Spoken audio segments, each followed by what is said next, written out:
नमस्कार प्यारे साथियों, मैं नीरज शर्मा आप सभी को आपके अपने परिवार चाणक्य इंस्टीट्यूट के ऑनलाइन प्लेटफॉर्म पर हार्दिक स्वागत करते हैं।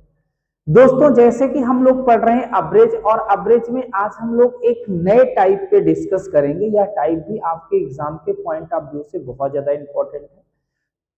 जो आने वाला एग्जाम है वो चाहे आपका रेलवे का कोई एग्जाम हो, चाहे आपका यूपीएसआई हो, चाहे आपका जो नई वैकेंसी आने वाली है यूपी पुलिस हो, या आप एसएससी का कोई भी एग्जाम दे रहे हो, आपके लिए यह टाइप बहुत ही ज्यादा इंपॉर्टेंट रहने वाला है।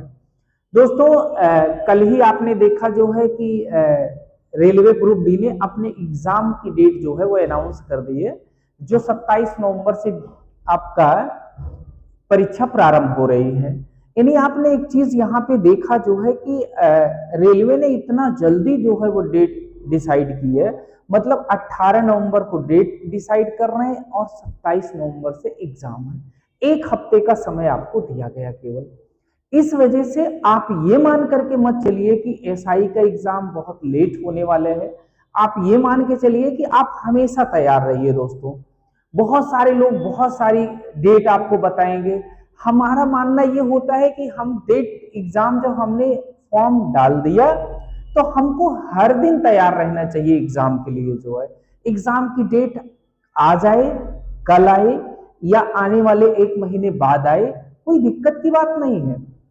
जब आप तैयारी कर रहे होते हैं तो डेली आप तैयारी में होते हैं, डेली आप प्रॉपर मॉक दे रहे हो, डेली आप उसकी एनालिसिस कर रहे हो कि क्या सही हो रहा है, क्या गलत हो रहा है, उसके बाद उस पर काम कर रहे हो। दोस्तों, तो जब इस प्रकार से आपकी तैयारी चल रही होती है तो आपका एग्जाम किसी भी दिन हो जाए, किसी भी दिन डेट आ जाए, तो इसमें बहुत घबराने की जरूरत नहीं होती है। जब आप कंपटीशन की तैयारी कर रहे होते हैं तो आप डेली आप एकदम युद्ध के मैदान में होते हैं कि डेट चाहे जब आए हमको पेपर देना है। दोस्तों, तो जो भी हमारे दोस्त, जो भी प्यारे बच्चों, जो आप लोग एसआई की तैयारी कर रहे हो, उनके लिए भी मैं आपको एक चीज बता दूं, ऐसे ही आपको एसआई में भी डेट बहुत ही जल्द देखने को मिलेगी और बहुत लंबा नहीं जाएगा कि आपको बहुत लंबा आप समय मिलने वाला है।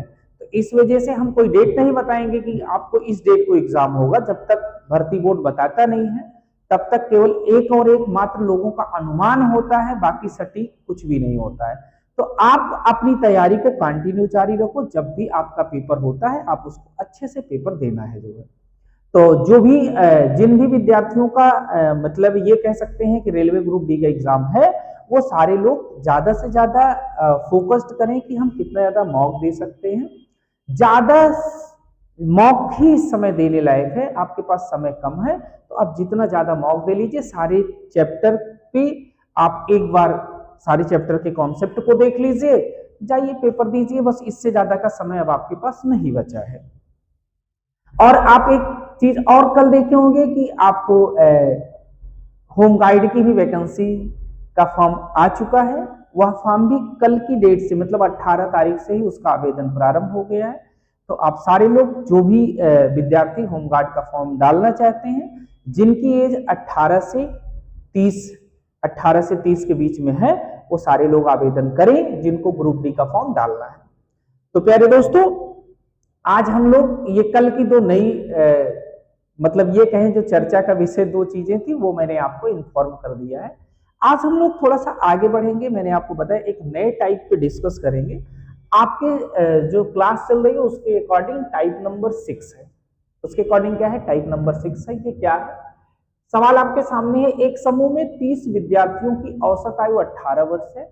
जब शिक्षक की आयु शामिल की जाती है तो समूह की औसत आयु एक बढ़ जाती है। क्या हो जाती है? समूह की औसत आयु क्या हो जाती है? एक बढ़ जाती है। समूह की औसत आयु, समूह की औसत आयु एक बढ़ जाती है। तो शिक्षक की आयु वर्ष में कितनी है? तो दोस्तों, आइए इसके जितने भी तरीके बन सकते हैं मैं आपको 2-3 तरीके से सिखाऊंगा कि 2-3 तरीके से कैसे इस सवाल को बना सकते हैं। ध्यान से मेरी बात सुनिएगा। सबसे पहले मैं हमेशा आपको बेसिक बताता हूं कि बेसिक तरीका जरूर पता होना चाहिए सवाल बनाने का। अगर इसको आप बेसिक तरीके से निकालते हो तो कैसे बनाओगे भाई? 30 विद्यार्थियों कि औसत आयु 18 वर्ष है, तो हम कहें 30 विद्यार्थियों की आयु का योग कितना होगा, तो आप कहोगे 30 गुणे 18 होगा, यानी 18 तिहाई 54, 540 होगी। जब शिक्षक की आयु शामिल कर ली जाती है तो समूह की औसत आयु एक बढ़ जाती है। क्या हो जाती है? एक बढ़ जाती है। अब मैं आपसे एक बात यहां पे करना चाह रहा हूं कि अगर पहले औसत कितना था? पहले औसत 18 था। यदि समूह की औसत आयु, क्या कह रहा है? समूह की औसत आयु एक बढ़ जाती है, एक बढ़ जाती है मतलब नया औसत कितना हो गया? 18 एक 19 हो गया। और व्यक्ति कितने हो गए? पहले 30 विद्यार्थी थे, शिक्षक भी शामिल हो गया, तो अब 31 लोग हो गए, यानी 31 का जो औसत बना है वो 19 बना है। कितना बना है? 19। मैंने क्या कहा? किसी कक्षा में 30 विद्यार्थी थे जिनकी औसत आयु 18 वर्ष थी। जब शिक्षक को शामिल कर लिया गया तो 30 विद्यार्थी प्लस एक शिक्षक कितने लोग हो गए? 31 लोग हो गए। औसत एक बढ़ गया, जो औसत 18 था वो एक बढ़ के क्या हो गया? 19 हो गया। तब योग क्या रहा होगा?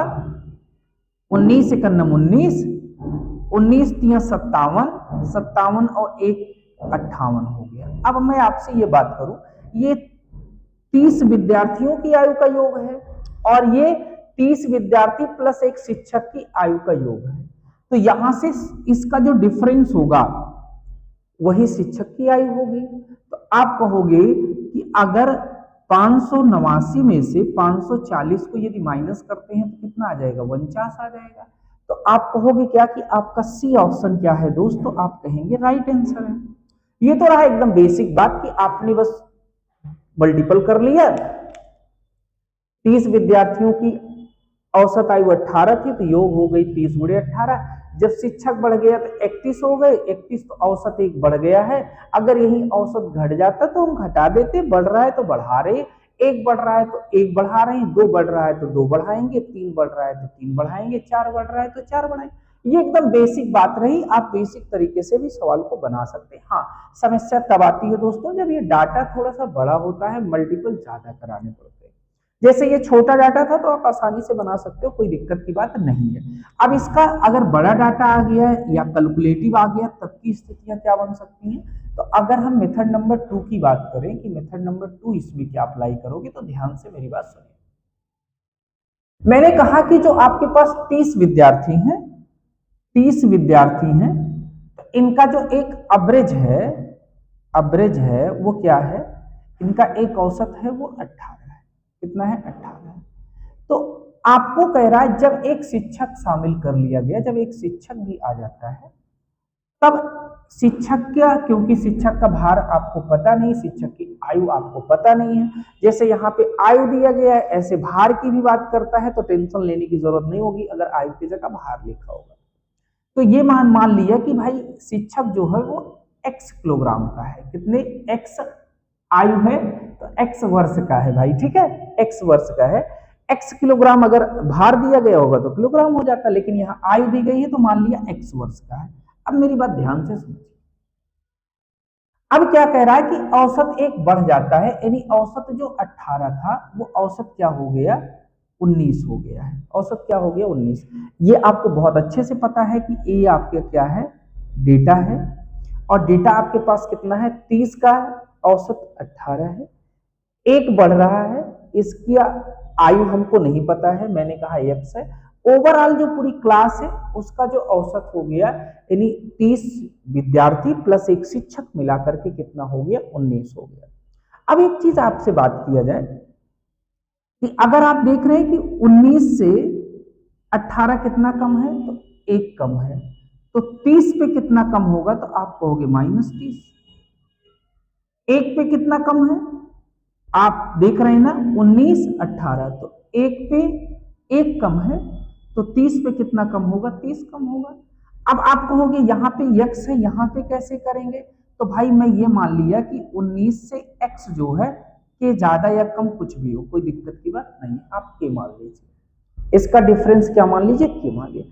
आपको ये पता है कि ये 19 एवरेज तभी हो सकता है जब जो आपने एवरेज आपको यहाँ फाइनल दिया गया है, तो जो आप डी कैलकुलेट करते हो, क्या कैलकुलेट करते हो, डी, याद करो मैंने कितनी बार बताया, जब डी कैलकुलेट करते हो तो इन दोनों का मान क्या हो जाना चाहिए, प्लस माइनस जो भी है अगर वो जीरो हो जाता है तब जो आपका दिया गया रहता है वही आपका क्या कहलाता है, औसत कहलाता है। यानी इसका मान क्या हो जाएगा, जीरो हो जाएगा। जब तक इसका मान जीरो नहीं होगा तब तक ये औसत नहीं हो सकता। आपको बताया गया है कि जो औसत आप मानते हो अगर वहां पे आपके डेविएशन का मान क्या हो जाता है, डिफरेंस सब जीरो हो जाए प्लस माइनस मिला के, तो जो आप मानते हो वही आपका औसत होता है। तो यहां मानना क्या, यहां तो 19 औसत दिया ही गया है। तो अब यहां पे अगर हम के निकालें तो क्या हो जाएगा, तो 30 उधर जाएगा तो क्या हो जाएगा, प्लस हो जाएगा। के का मान क्या आ गया, प्लस 30 आ गया। तो जो यक्स रहा होगा, एक्स एक्स ये 19 से 30 ज्यादा रहा होगा। आप कहोगे बिल्कुल सही बात है। तो एक्स जो एक्स क्या है, शिक्षक है, शिक्षक की आयु है, जो क्या हो जाएगा 19 प्लस 30, 19 प्लस 30 बराबर क्या हो जाएगा, तो आप कहोगे 49 हो जाएगा। ये शिक्षक है, शिक्षक की आयु क्या हो जाएगी 49, यानी कि सी ऑप्शन आपका राइट आंसर। तो ये रहा मेथड नंबर 1, ये रहा मेथड नंबर 2। मेथड नंबर 2 से आप बड़े से बड़े सवाल को उड़ा सकते हो। आपको मैंने बताया ना कि आपको औसत दिया गया, इससे ये एक कम है तो 30 पे कितना कम है 30, ये कम और ज्यादा आपको पता कैसे करना है, आप यहाँ पे प्लस के लिख लीजिए, बराबर क्या हो जाएगा 0। तो यहाँ पे के की वैल्यू क्या आ गई, प्लस 30 आ गई। हमने क्या किया, जो औसत है उससे इसका मतलब ये क्या है 30 ज्यादा है, तो आप क्या करोगे 30 को जोड़ दोगे। अब आपसे हम बात करेंगे मेथड नंबर 3 पर कि मेथड नंबर 3 क्या है, तीसरा तरीका इसका क्या है, तीसरा तरीका इसका क्या है। तो यहाँ पे आपको मैं बताऊं जो है कि आप इसको कैसे लगाओगे भाई। तो अगर मैं आपसे कह रहा हूं कि यहाँ मान लो शिक्षक की आयु निकालनी है, किसकी निकालनी है, शिक्षक की आयु, एनी न्यू मेंबर इसमें जो जुड़ रहा है, या मैं कहूं कि नए नए व्यक्ति का जो भार है, नए व्यक्ति की जो आयु है वो निकालनी है, नए व्यक्ति की आयु निकालनी हो, नए व्यक्ति का भार निकालना हो, कुछ भी मतलब न्यू आपको निकालना है, यानी शिक्षक निकालना है। क्या निकालना है, शिक्षक, शिक्षक का भार, आयु निकालनी है, शिक्षक की आयु। तो आपको क्या करना है, ओल्ड, आपके पास पुराना ओल्ड एवरेज क्या है, तो ओल्ड एवरेज आपके पास 18 है। ओल्ड एवरेज क्या है, 18 है। ओल्ड एवरेज क्या है, 18 है। इसमें अगर बढ़ रहा है तो प्लस करेंगे और घट रहा है तो क्या करेंगे, माइनस करेंगे। बढ़ कितना रहा है, 1 बढ़ रहा है। कितना बढ़ रहा है, 1 बढ़ रहा है, 1 बढ़ा दिया। कितना बढ़ रहा है, 1 बढ़ रहा है, तो 1 बढ़ा दिया। अब क्या कह रहा है कि जब 1 हमने बढ़ा दिया जो है, तब 1 जब बढ़ गया है तो आपके पास फाइनली मेंबर कितने हो गए हैं, 30 पहले थे, 1 बढ़ गया है, 30 पहले थे, 1 शिक्षक बढ़ गया, तो फाइनली मेंबर कितने हो गए आपके पास, तो आप कहोगे 31 हो। तो ये हो जाएगा 18 प्लस 31 सेकंड 31, 18 और 31 जब जोड़ेंगे तो कितना हो जाएगा 49, कितना हो जाएगा 49, यानी आपका क्या हो जाएगा, सी ऑप्शन राइट। अब आप सोच रहे हो कि इसका फॉर्मूला क्या होता है, तो समझिए इसको। मैंने क्या कहा, न्यू आपको निकालना होगा, आप क्या करोगे, old, old average plus minus, plus कब लगेगा, जब इंक्लूड होगा, जब बढ़ेगा, माइनस कब लगेगा, जब डिक्रीज होगा, ठीक है, और multiple final member, multiple final member आप इस पे बना सकते हो। तो आपने देखा आपको न्यू शिक्षक का निकालना है, ओल्ड एवरेज कितना था 18 था, प्लस हुआ है 1 बढ़ा है, इंक्रीज कर रहा है 1 का, और मल्टीपल फाइनल मेंबर पहले कितने थे 30 थे, 1 शिक्षक बढ़ गया तो कितने हो गए 31 हो गए। तो आपने देखा क्या, 18 प्लस 1 गुणे 31, तो 18 प्लस 31 बराबर क्या हो गया 49। तो ये रहा मेथड नंबर 1, ये रहा मेथड नंबर 2, ये रहा मेथड नंबर 3। अब हमको क्या करना है कि हमको मेथड नंबर 1 का फॉलो कम करना है। हाँ, जब छोटा डाटा दिया गया हो आपको ये ज्यादा समझ में आता है, जब छोटा डाटा दिया गया आप लगा लो, बाकी आप इसका प्रयोग करो, आप इसका प्रयोग करो। मैक्सिमम क्वेश्चन में इसके प्रयोग से बहुत कम कैलकुलेशन होता है, इसमें कैलकुलेशन नहीं करने होते, इसमें बस चीजों को देख करके आसानी से हम बना सकते हैं। तो ये रहा 3 तरीका इसका। अभी हम लोग अब आगे कई सवालों में इन तरीकों को अप्लाई करके देखेंगे कि इन 3 तरीकों में किस तरीके को हम लेकर के आगे की तरफ बढ़ते हैं। उम्मीद करते हैं कि तीनों बातें आपको बहुत।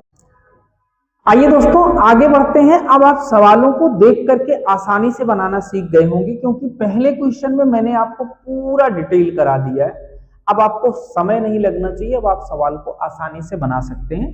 देखिए क्या कह रहा है, एक कक्षा के 39 विद्यार्थियों की औसत आयु 39 वर्ष है। यदि शिक्षक की आयु सम्मिलित कर ली जाए तो संपूर्ण समूह की औसत आयु 40 वर्ष हो जाती है। तो शिक्षक की आयु वर्ष में ज्ञात कीजिए। अब हम क्या करेंगे, इसको हम डायरेक्टली बनाते हैं। अब हम क्या करेंगे, अगर मैं आपसे बात करूं कि 39 विद्यार्थी हैं जिनका औसत कितना है, एवरेज, आप कहोगे कितना है, 39 है। जब एक शिक्षक शामिल कर लिया जाता है तो इसका एवरेज मान लिया, मतलब उसकी आयु जो है वो मान ली गई एक्स। तो मैंने क्या कहा कि अब ओवरऑल औसत क्या हो गया, कह रहा संपूर्ण समूह की औसत आयु कितनी होगी, 40। तो यहाँ क्या हो गया, ये 40 क्या हो गया, 40। अब अगर हम डेविएशन यहाँ चेक करें तो ये देख रहे हो 40 से कितना कम है, 1 कम है। तो 39 पे कितना कम होगा, तो 39 कम हो जाएगा। 1 पे देखो, यहाँ पे 40 से 39 कितना कम है, 1। तो आपका डेटा जो है वो कितना है, 39 है। तो 39 पे कितना कम होगा, 39। मैंने कहा कि x कितना कम या ज्यादा है, तो यहाँ आप क्या मान लोगे, k कम हो या ज्यादा हो। इसका डिफरेंस कितना आना चाहिए, 0, डेविएशन d, ठीक है। तो आप यहाँ पे देखोगे कि जो आपका k आ रहा है वो कितना आ रहा है, तो उधर जाएगा दूसरी तरफ, तो ये हो जाएगा पॉजिटिव। क्या हो जाएगा, पॉजिटिव। तो जो शिक्षक है, शिक्षक की आयु क्या रही होगी, जो एवरेज 40 है उससे क्या रहा होगा, यानी शिक्षक की एक्स जो होगा, एक्स ये क्या होगा, तो आप कहोगे 40 प्लस 39। 40 में 39 जोड़ दोगे कितना आ जाएगा, 79। कितना आ जाएगा, 79, यानी कि डी ऑप्शन आपका राइट आंसर है। दूसरा मेथड एक और बता दे रहे हैं, यहाँ पे आपको निकालना है न्यू। क्या निकालना है, न्यू। तो ओल्ड एवरेज आपका कितना है, ओल्ड एवरेज आपका है 39, इंक्रीज कर रहा है 1 प्लस 1। फाइनल कितने लोग, कितने मेंबर हो गए हैं, 39 थे, 1 बढ़ गया है तो कितने हो गए हैं, 40। तो यहां से भी आप निकाल सकते हैं, तो कितना हो जाएगा, 79। ये मेथड नंबर जो 3rd मैंने आपको वहां बताया था वो है, और ये मेथड नंबर जो 2 बताया था वो है। मेथड नंबर 1 के लिए आप क्या करोगे भाई, आप मल्टीप्लाई करके चाहें तो निकाल सकते हैं। आपको कम कैलकुलेशन करना है, आप इसको फॉलो कर सकते हैं, आप इसको फॉलो कर सकते हैं। आइए आगे, आइए दोस्तों अगला प्रश्न देखते हैं क्या है। 127 खिलाड़ियों की एक कबड्डी टीम का औसत वजन 77 किलोग्राम है। यदि प्रबंधक के वजन को शामिल कर लिया जाए तो औसत में 1 किलोग्राम की वृद्धि हो जाती है। तो प्रबंधक का वजन ज्ञात कीजिए। यूपीएसआई 2/12/2021, एसआई 2021 में सवाल पूछा गया। आइए देखते हैं, मैंने क्या कहा, 127 खिलाड़ी हैं जिनका कबड्डी का औसत वजन, 127 खिलाड़ियों की एक कबड्डी टीम का औसत वजन कितना है, तो आप कहोगे जो इसका एवरेज है वो कितना है, 77 है, 77 है। प्रबंधक एक और व्यक्ति शामिल हो गया जो मान लिया गया कि x किलोग्राम का था। कितने किलोग्राम का था, x किलोग्राम का था। तो जो पूरा जो टीम बनी वो टीम कितनी थी, 127 मेंबर थे, और उसका औसत कितना था, 77 था। अब क्या हुआ, यदि प्रबंधक को शामिल कर लिया जाता है, प्रबंधक का वजन शामिल कर लिया जाए तो औसत में 1 की वृद्धि हो जाती है। पहले औसत कितना था, 77, 1 बढ़ गया, तो अब फाइनली कितना हो गया, 78 हो गया। कितना हो गया, 78 हो गया। तो यहां से अगर डेविएशन देखा जाए क्या होगा, तो ये देख रहे हो कि ये 78 है, ये 77 है, इससे 1 कम है, 127 पे कितना कम होगा, -127। यहां पे मैंने कहा कितना कम या ज्यादा है, तो आप के मान लोगे, ये बराबर क्या आ जाएगा, 0 हो जाएगा। क्योंकि मैंने कहा जो फाइनल आपका एवरेज दिया गया है तो यहाँ के और 127 का मान मिला के क्या हो जाना चाहिए, डेविएशन 0 हो जाना चाहिए। तो यहाँ पे के कितना आ जाएगा, तो आप कहोगे 127 उधर जाएगा प्लस हो जाएगा। यानी अब आप ये कह सकते हो जो प्रबंधक है जो x किलोग्राम का था उसका मान कितना है, तो आप कहोगे 78 और प्लस ये तो एवरेज था उससे 127 ज्यादा है, 127 प्लस कर देंगे तो कितना हो जाएगा 8 7 15, 7 2 9 1 10 और 1 1 2, 205। 205 का मतलब क्या हो गया, तो आप कहोगे सी ऑप्शन आपका राइट आंसर। अगला तरीका यदि आप लगाते हो तो कैसे लगाओगे, तो मैंने कहा आपको नए मेंबर के बारे में यदि निकालना है कि न्यू प्रबंधक कितने किलोग्राम का था, तो आपको मैंने कहा था कि ओल्ड एवरेज आप देख लो कितना है, ओल्ड एवरेज है 77। अब देखना है बढ़ रहा है कि घट रहा है, 1 किलोग्राम बढ़ रहा है। फाइनल कितने मेंबर हो गए हैं, 127 यहां था, एक प्रबंधक बढ़ गया तो कितना हो गया 128। अब यहां 77 प्लस 128 जब इसको ऐड करोगे तो कितना आ जाएगा 205 आ जाएगा। तो मैंने आपको जो तरीका बताया है मैं आपको लगातार उसी तरीकों को सिखा रहा हूं कि आप देखते चलिए, कहीं से कोई दिक्कत नहीं होगी। बस दोस्त आप एक बार इसको लगाना से, अब आप ये सोचिए कि 127 गुणे 77 अगर आप करोगे तो करते रह जाओगे, फिर आप यहाँ पे एक बढ़ाओगे 128 और यहाँ पे बढ़ाओगे 78। अब अगर आपको सोचिए अगर आप बेसिक लगाते हो तो क्या करना होगा, 127 गुणे 77 करना होगा, 128 और गुणे 78 करना होगा। तो जितनी देर में आप एक गुणा करोगे और कंफ्यूजन अलग से बना रहेगा, उससे कितने कम समय में आप देख रहे हो, इन तरीकों से सवाल को आप आसानी से बना सकते हो। इसीलिए मैंने आपको ये बोला था कि चैप्टर की शुरुआत में ही कि जो तरीका मैं आपको बता रहा हूं इसको यदि आप फॉलो करते हुए चलते हैं तो आपको पूरे एवरेज में ये तरीका लगेगा और पूरा एवरेज क्या हो जाएगा, आसान हो जाएगा। बाकी यदि आप बेसिक को लेकर के चलोगे कि हम मल्टीप्लाई कर करके ही लगाएं तो बहुत लॉन्ग प्रोसेस हो जाता है और पेपर में इतना वक्त आपके पास नहीं होता है। आइए दोस्तों अगला प्रश्न देखते हैं क्या है। दो संख्याओं का औसत 46 है, एक तीसरी संख्या को मिलाने पर तीनों संख्याओं का संयुक्त औसत 43 हो जाता है, तो तीसरी संख्या ज्ञात कीजिए। एनटीपीसी सीबीटी 2 12/6/2022 शिफ्ट नंबर 2 में प्रश्न पूछा गया है। आइए देख करके बना सकते हो। दो संख्याएं आपके पास हैं जिनका औसत कितना था, 46 था। तीसरी संख्या शामिल की गई, एक संख्या तीसरी शामिल की गई, मैंने मान लिया कि ये संख्या x थी, तो पूरा औसत तीन संख्याओं का कितना हो गया है, तो आप कहोगे 43 हो गया है। 43 ये आपका एवरेज था, ये आपके पास डेटा था, ठीक है। अब आप देख रहे हो दो संख्याओं का कितना था, 46 था, एक संख्या बढ़ा तो मैंने कहा वो x है, तो कितना हो गया 43 औसत हो गया है, ये आपको दिया गया है।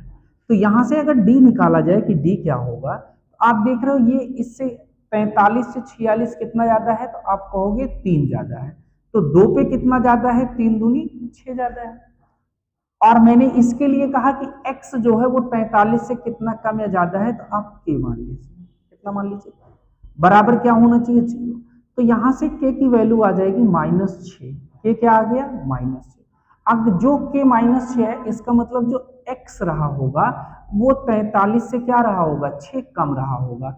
x तीसरी संख्या जो रही होगी वो 43 - 6 बराबर कितना रहा होगा, 37 रहा होगा, यानी कि आपका सी ऑप्शन क्या हो गया, तो राइट आंसर हो गया। अब आपको धीरे धीरे चीजें एकदम स्पष्ट हो रही होंगी। फिर मैंने इसका दूसरा तरीका भी आपको अल्टरनेट बता रखा है कि अगर आपको न्यू नंबर निकालना है तो पहले आप ओल्ड एवरेज की बात करो। ओल्ड एवरेज कितना है, 46 है। फिर आप ये देख रहे हो कि यहाँ पे तीनों संख्याओं का औसत कितना है, 43 है, तो कमी हो रही है। कमी होगी तो क्या लगाओगे, माइनस मैंने कहा है लगाना है। 3 की कमी हो रही है और फाइनल कितने मेंबर आपके पास हो गए, कितनी संख्याएं 3 हो गई, तो आप कहोगे 46 - 3 3 का 9, 9 घटाओगे 46 में से तो क्या आ जाएगा, 37 आ जाएगा, यानी कि सी ऑप्शन आपका। आइए दोस्तों अगला प्रश्न देखते हैं क्या है। 20 व्यक्तियों का औसत भार 60 किलोग्राम है।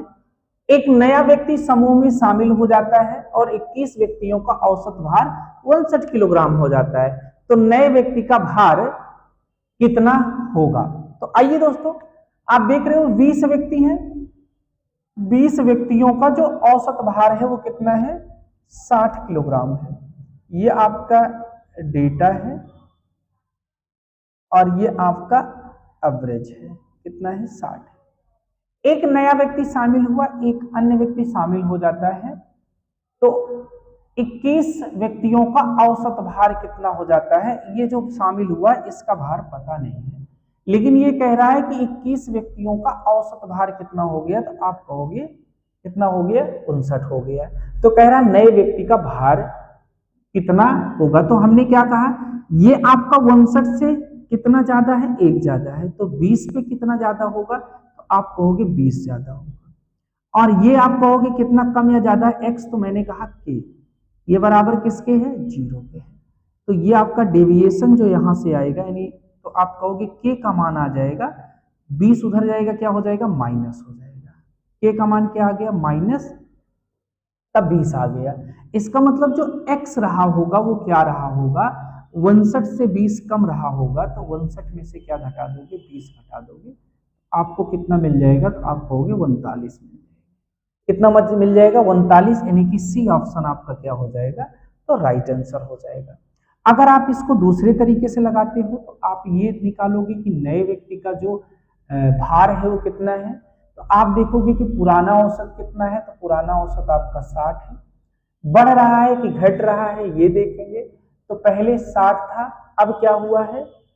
59 हुआ है, तो कमी हुई है। कितने की हुई है? कमी हुई है। कमी कितने की है? 1 की है, तो -1।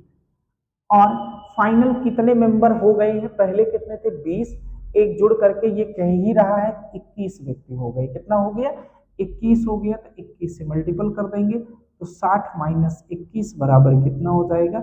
39 हो जाएगा, यानी कि सी ऑप्शन आपका राइट आंसर। अब आप देख रहे हो ना कि धीरे धीरे चीजें इतनी आसान आपको दिखने लगी होंगी जिसना आप कल्पना नहीं कर सकते हो। मतलब कि सवाल को देखोगे, उत्तर बताओगे, बस मेरे तरीके को आप फॉलो करते हुए चलते रहिए बस। आइए दोस्तों, अगला प्रश्न देखते हैं क्या है। 251 उर्वरक बैग का औसत वजन 51 किलोग्राम है। यदि बॉक्स के वजन जिसमें ब्रैकेट में लिखा गया जिसमें उर्वरक बैग रखे जाते हैं को शामिल किया जाता है, तो प्रति उर्वरक बैग का परिकलित औसत वजन 0.6 किलोग्राम बढ़ जाता है।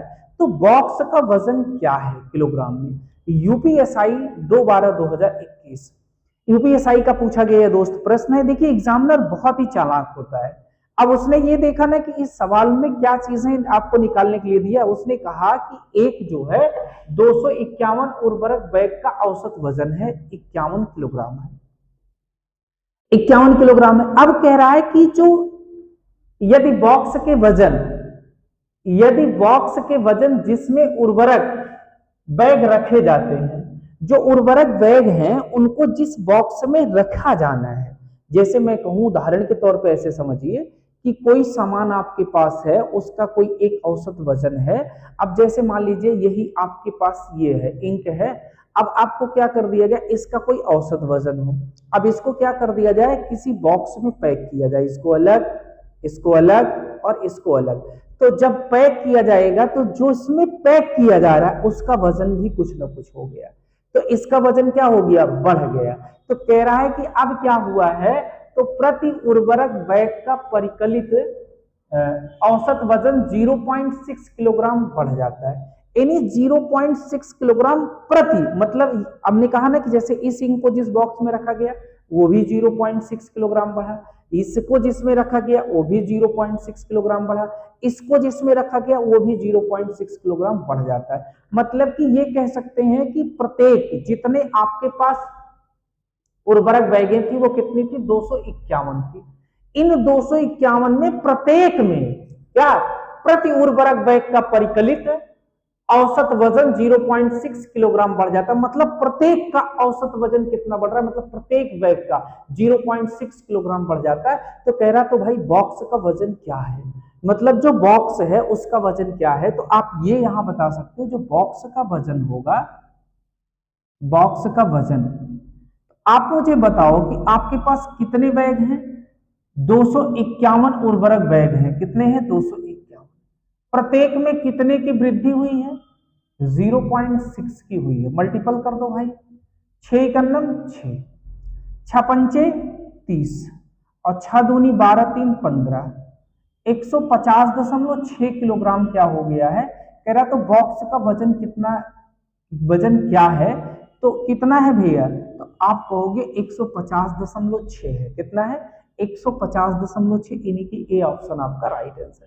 मतलब सवाल में कुछ ऐसा नहीं था जो बहुत कठिन था, सवाल समझने वाले बात यह है कि मैंने आपको बताया ना कि प्रत्येक उर्वरक को जब बैग में रखा गया है, जब बैग में रखा गया तो प्रत्येक उर्वरक बैग का जो भार है वो 0.6 से क्या हो गया, बढ़ गया है। जब 0.6 से बढ़ गया है तो कितने का बढ़ा है? 251।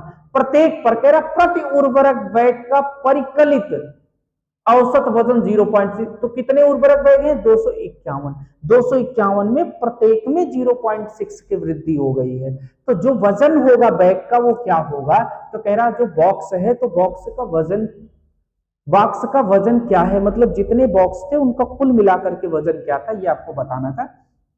251 में प्रत्येक में 0.6 की वृद्धि हुई है, मल्टीपल करा दिया, तो जो आएगा वही क्या हो जाएगा, बॉक्स का वजन हो जाएगा 150.6, यानी कि ए ऑप्शन आपका राइट आंसर। तो ऐसे भी प्रश्न आपको यूपीएसआई में देखने को मिले जो अवरेज से थे, और चीजों को समझना है सबसे बड़ी चीज। मैंने आपको बताया ना कि आप सवाल लगाना कोई बहुत बड़ी बात नहीं होती है, सवाल में कह क्या रहा है सबसे ज्यादा जरूरी जानना यह होता है कि यदि आप सवाल की लैंग्वेज को पकड़ ले जाते हैं तो सवाल बनाना आसान हो जाता है।